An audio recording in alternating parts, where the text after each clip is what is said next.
Samantala, kuha po tayo ng karagdagan pang report mula dyan sa may Senado. Ang pre-trial order sa impeachment case ni Vice President Sara Duterte na ilabas na ng impeachment court.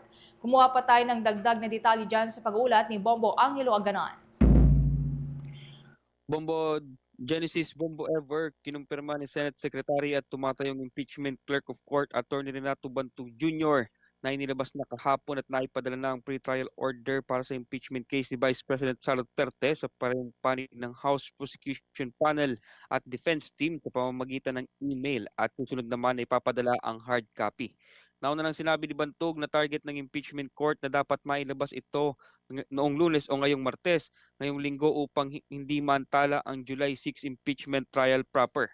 Ayon kay Bantog, nakapaloob sa pre-trial order ang lahat ng napagkasunduan ng prosecution at defense sa sinagawang pre-trial conference.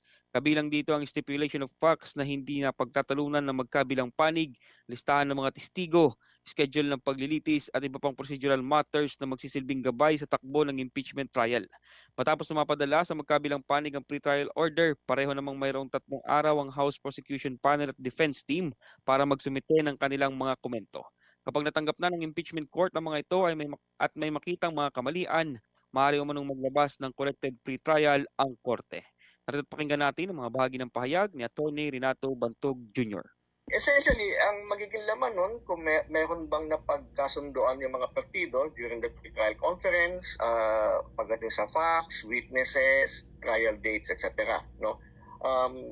Yun nga, ang purpose naman yan is para ma-facilitate yung trial, para mabilis ang paglilitis, wala ganong administrative delays during the trial.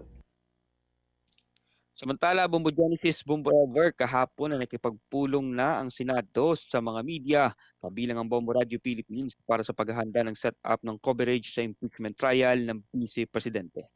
Nauna lang sinabi ni Senate President Sherwin Gatchalian na magiging malaking hamon ng logistics sa impeachment dahil sa maliit na gusali ng Senado. Kung kaya't inuna umano nila kasuhin ang maging ang logistik at seguridad upang matiyak ang kaligtasan sa mataas na kapulungan habang isinasagawa ang paglilitis.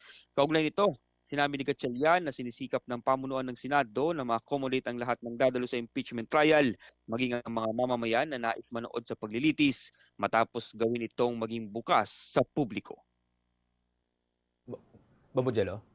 Yes, Bombo Genesis. Doon sa naging pulong kanina, ano magiging setup? Magagaranti ba ng Senate ang bukas na paglilitis, yung mapanood ng lahat, mapakinggan ng lahat? Of course, ang Bombo Radio Philippines, bukas tayo sa ating 32 stations, mapapanood at mapapakinggan. Yes, Bombo Genesis, yan naman ang tiniyak sa atin ng Senado na ma-accommodate nga nila itong lahat ng pupunta dito sa Senate. Kaya as much as possible, Bombo Genesis ay kung kayang mag-crowd control nitong Senate at hindi masyadong mag-overcrowded lalo na sa pagpapapasok nitong mga miyembro ng media na hindi magsobra-sobra ang tao doon sa loob para itong ang pagbubukas nitong impeachment trial para sa publiko ay ma-accommodate din ng Senado at ito ang mga napag-usapan kahapon. Kaya tiniyak sa ating Bombo Genesis na ma-accommodate nila lahat pati itong mga mamamayan na nais na pumunta doon sa Senate para manood nitong paglilitis, Bombo Genesis. Okay, with that, bigyang diin ko lamang Bombo Jello, mga kabumbukas sa nation. Bukas po ang Bombo Radio Philippines at ila-livestream po natin ang lahat ng mga kaganapan sa impeachment trial ni Vice President Sara Duterte. Ang Bombo Radio Philippines at ang Star FM, meron po tayong 32 station fully digitalized AM at FM stations nationwide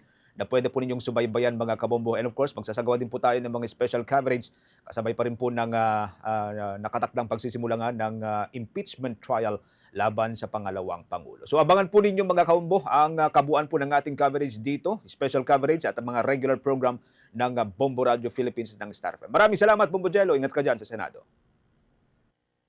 At yan ang ulat mula dito sa Senado. Ako si Bombo Angelo Aganon and this is Bombo Radio Philippines, the #1 and most trusted source of news and information. Basta Radio, Bombo! For the most trusted source of news and information, visit our website at www.bomboradio.com. Follow us on Bombo Radio mobile app, Facebook, YouTube, TikTok, and X, formerly Twitter. Like, share, and stay connected. Anytime, anywhere.